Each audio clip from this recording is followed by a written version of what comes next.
তো বন্ধুরা, আরেকটি কাজের খবর নিয়ে চলে এসেছি job and skill training update চ্যানেলে। এই যে বিজ্ঞপ্তিটা বেরিয়েছে, এটি এইমসের পক্ষ থেকে বিজ্ঞপ্তিটা বেরিয়েছে। All India institute of medical science, new দিল্লির পক্ষ থেকে।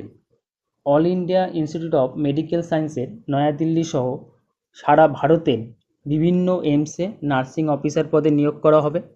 এবং এই পদের জন্য যে বিজ্ঞপ্তি বার করা হয়েছে, সেই বিজ্ঞপ্তি নম্বর হচ্ছে 34/2025। পাবলিকেশন হয়েছিল 24/2/2025। এই পোস্টের জন্য যে বেসিক স্যালারি রয়েছে সেটি হচ্ছে 34,800 টাকার বেসিক স্যালারি থাকবে। এই পোস্টের জন্য কি কোয়ালিফিকেশান লাগবে? এই পোস্টের জন্য কোয়ালিফিকেশান কি লাগছে?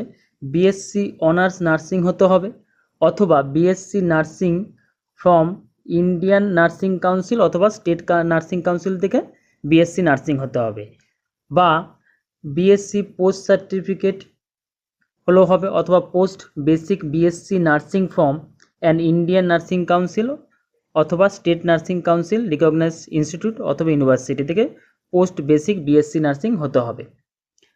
এবং আর সঙ্গে লাগবে হচ্ছে register as nurse and midwife with state and Indian nursing council. State এবং ইন্ডিয়ান নার্সিং কাউন্সিল থেকে নার্স বা মিডওয়াইফে রেজিস্টার থাকতে হবে। দ্বিতীয়ত অপশন কী রয়েছে? দ্বিতীয় অপশন সেকেন্ড কোয়ালিফিকেশান অপশন কী রয়েছে?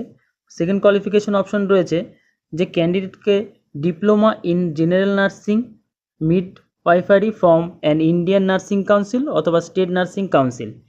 জেনারেল নার্সিং মিডওয়াইফারি হতে হবে ইন্ডিয়ান নার্সিং কাউন্সিল থেকে অথবা স্টেট নার্সিং কাউন্সিল রিকগনাইজেশন থেকে। এবং তার সঙ্গে সঙ্গে রেজিস্টার হতে হবে নার্স অ্যান্ড মিডওয়াইফ হিসাবে স্টেট অথবা রাজ্য বা ইন্ডিয়ান নার্সিং কাউন্সিলের আন্ডারে নার্স বা মিডওয়াইফ হিসাবে রেজিস্টার হতে হবে। আর 3 নম্বর হচ্ছে কম করে 50 বেডের হাসপাতালে কাজের এক্সপিরিয়েন্স থাকতে হবে 2 বছরের। কম করে 2 বছরের এক্সপিরিয়েন্স থাকতে হবে। যে হসপিটালে কম করে 50টি বেড আছে, সেই রকম হসপিটালে 2 বছরের এক্সপিরিয়েন্স থাকতে হবে। তাহলে 1 বা 2 যে কোনো দুটোর মধ্যে যে কোনো একটা অপশান থাকলে পরেই সে এই পোস্টের জন্য অ্যাপ্লাই করতে পারবে। এই পোস্টের জন্য বয়স কী লাগছে? এই পোস্টের জন্য বয়স লাগছে 18 থেকে 30 বছর বয়স হতে হবে। অল এইমস, সমস্ত all India institute of medical সায়েন্সের প্রত্যেকটা ব্রাঞ্চ যেখানে যেখানে আছে প্রত্যেকটার ক্ষেত্রে একই বয়স 18 থেকে 30 বছরের মধ্যে বয়স হতে হবে। এবং আদার্স এজ রিল্যাক্সেশন যেটা রয়েছে সেটা ডিটেলস আমরা বলছি। এজ রিল্যাক্সেশন যেটা রয়েছে এসসি এবং এসটি ক্যান্ডিডেটদের জন্য রয়েছে 5 ইয়ার্সের ছাড় রয়েছে। ওবিসি ক্যান্ডিডেটদের জন্য রয়েছে 3 বছরের ছাড়। পিডাব্লিউবিডি ক্যান্ডিডেটদের জন্য রয়েছে 10 বছরের ছাড়। এবং পিডাব্লিউবিডি প্লাস হচ্ছে ওবিসি আছে এরকম ক্যান্ডিডেটদের জন্য 13 ইয়ার্স 13 বছরের ছাড় আছে। পিডাব্লিউবিডি প্লাস হচ্ছে এসসি এসটি সার্টিফিকেট আছে তাদের 15 বছরের ছাড় আছে। আর এক্স সার্ভিসম্যান যারা রয়েছে তাদের length of military service plus হচ্ছে 3 ইয়ার্সের ছাড় আছে। নেক্সট হচ্ছে অ্যাপ্লিকেশন ফি। এই পোস্টের জন্য কি অ্যাপ্লিকেশন ফিস, কত টাকা ফিস দিতে হচ্ছে? জেনারেল এবং ওবিসি ক্যান্ডিডেট যারা রয়েছে তাদেরকে দিতে হবে 3,000 টাকা, 3,000 রুপিস। এসসি এসটি ক্যান্ডিডেট যারা রয়েছে ইডাব্লিউএস যারা রয়েছে তাদের দিতে হবে 2,400, 2,400 টাকা তাদের ফিস পেমেন্ট করতে হবে। এবং পার্সন উইথ ডিসএবিলিটি যারা রয়েছে তাদের কোনো রকম ফিস পেমেন্ট করতে হবে না, তাদের টোটালটাই এক্সেম্পটেড, টোটালটাই ছাড় আছে। আর একটা জায়গায় বলা হয়েছে যে যেসব ক্যান্ডিডেট এসসি এসটি রয়েছে তাদের ক্ষেত্রে কি বলা হয়েছে? বলা হয়েছে the application fee of SC ST candidates who appear in the examination will be refunded after the declaration of result. বলছে যারা এক্সামিনেশনে অ্যাপিয়ার হবে এসসি এসটি ক্যান্ডিডেটদের ক্ষেত্রে, যারা এক্সামিনেশনে বসবে এবং রেজাল্ট আউট হবে, তাদের যখন লাস্ট স্টেজে যখন এসসি এসটি সার্টিফিকেট ভেরিফিকেশন হবে তারপরে তারা এই যে অ্যামাউন্টটা তারা পেমেন্ট করবে 2,400 টাকাটা, সেটা তাদের রিফান্ডেড করা হবে। 2,400 টাকা মানে পুরো টাকাটাই তাদের রিফান্ড করা হবে আফটার এক্সামিনেশন এবং after verification of SC ST certificate.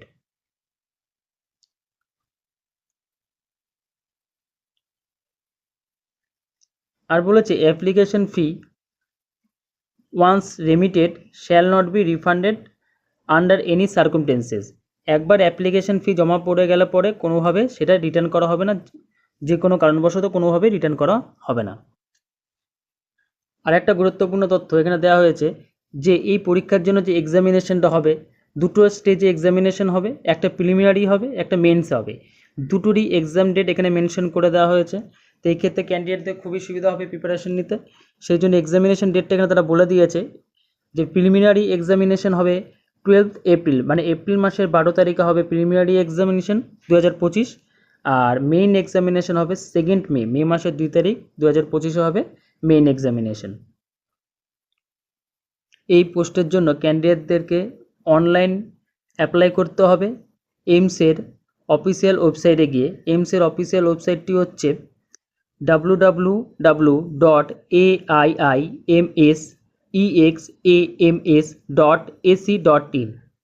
Online apply করার ডেট হচ্ছে 24/2/2025 থেকে 17/3/2025 5 PM পর্যন্ত, মানে লাস্ট ডেট হচ্ছে 17/3/2025, মার্চ মাসের 17 তারিখ পর্যন্ত অ্যাপ্লাই করা যাবে 5 PM পর্যন্ত।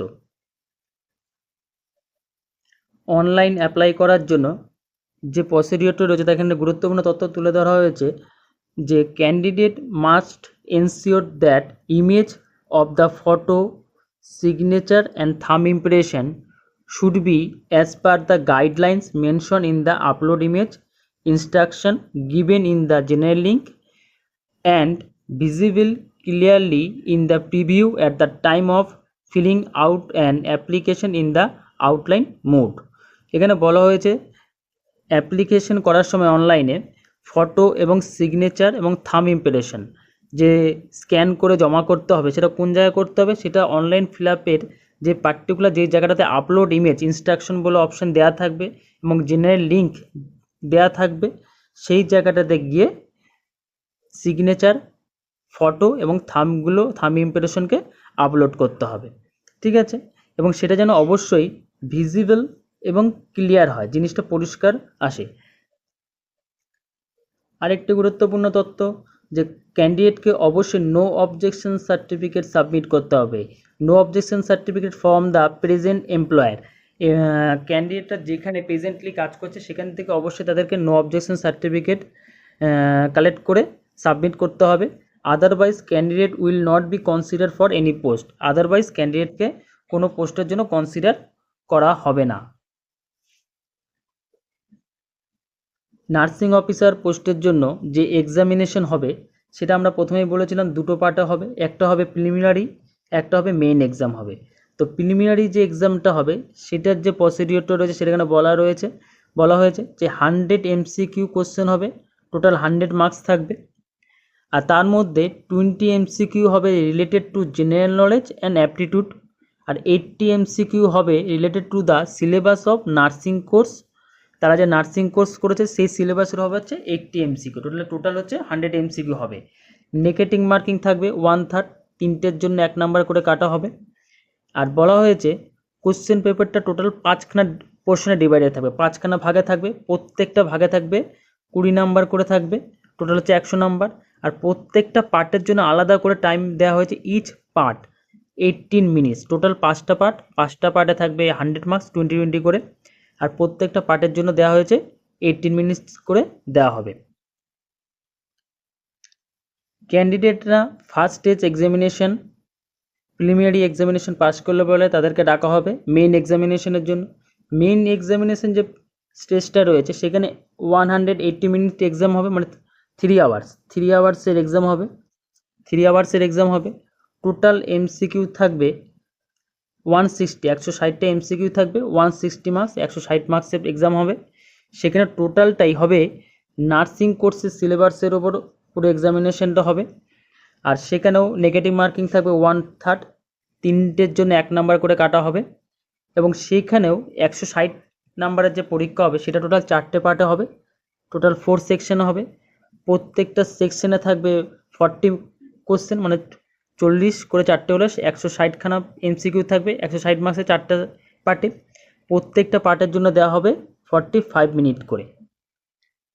অল ইন্ডিয়া বেসিক যে এইমসে নার্সিং অফিসার পোস্টের জন্য নিয়োগ করা হবে তো সেই ক্ষেত্রে আমাদের কল্যাণী এইমস, ওয়েস্ট বেঙ্গলের মধ্যে যে কল্যাণী এইমস রয়েছে সেখানেও নিয়োগ করা হবে। সেখানকার অ্যাড্রেস দেওয়া রয়েছে এবং অফিসিয়াল ওয়েবসাইটটাও বলে দেওয়া হয়েছে www.aimskalyanI.edu.in। এই অফিসিয়াল ওয়েবসাইটে গিয়েও তোমরা এই বিজ্ঞপ্তির ডিটেলসটা পেতে পারো কল্যাণী এইমসের। এই এক্সাম সম্মত কোনো রকম কোয়ারি বা অনলাইন ফর্ম ফিল আপের ক্ষেত্রে কোনো রকম প্রবলেম হলে পরে তাদের যে অফিসিয়াল ওয়েবসাইট রয়েছে এইমসের, সেই অফিসিয়াল ওয়েবসাইটে গিয়ে তোমরা টোল ফ্রি নাম্বারে তোমাদের কোয়ারি করতে পারো, অথবা তাদের যে অফিসিয়াল ওয়েবসাইট রয়েছে সেই অফিসিয়াল ওয়েবসাইটে গিয়েও তোমরা তোমাদের মেল করতে পারো।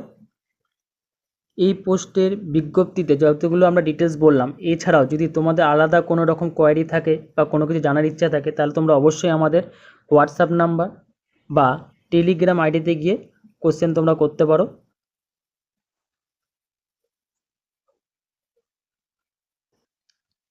পশ্চিমবঙ্গ রাজ্য সরকার ও কেন্দ্রীয় সরকারের সমস্ত কাজের পরীক্ষা এবং স্কিল ট্রেনিং কোর্সের সঠিক তথ্য সম্পূর্ণ খবর নিয়মিত পেতে এই চ্যানেলটিকে দেখতে থাকুন এবং সাবস্ক্রাইব করুন।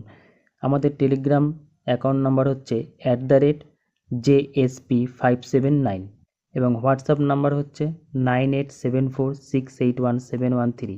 এগুলোতে কন্ট্যাক্ট করে তোমরা ডিটেলস তথ্য জানতে পারো। কোনো কোয়ারি থাকলে সেখানে কোশ্চেন তোমরা করতে পারো।